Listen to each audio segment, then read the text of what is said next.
She stormed onto our porch like she owned the mountain, waving fake HOA papers in my face. "This cabin is not authorized! You people can't live here!" She screamed so loud that even my son peeked out, scared.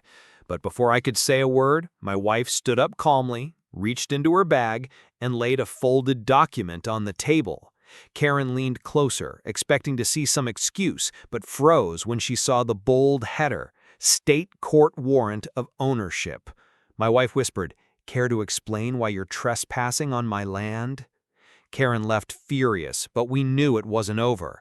The next morning, 3 SUVs rolled up. Karen stepped out with 4 men in matching jackets, holding clipboards like fake inspectors. One of them started snapping pictures. Karen smirked, "We'll have this place condemned by tonight."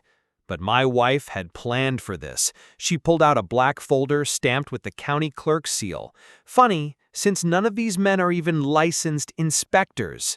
The men froze, realizing they'd been caught.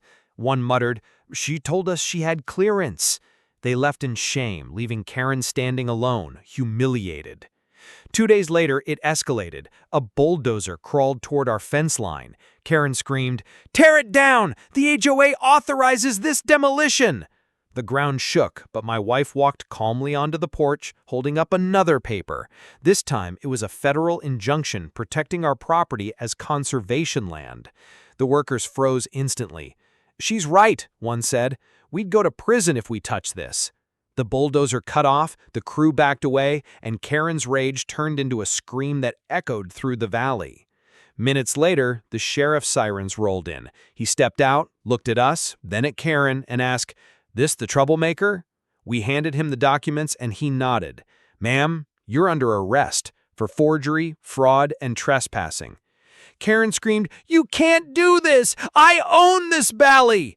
But her voice was hollow now, even to herself. The deputies cuffed her and shoved her into the cruiser while my son laughed and waved goodbye. As the car disappeared down the dirt road, the silence felt different, peaceful, like freedom. My wife squeezed my hand and whispered, "They thought they could scare us out, but this is America. No one takes your home if you're willing to fight for it." And in that moment, standing on our porch with my family safe, I knew we had truly won.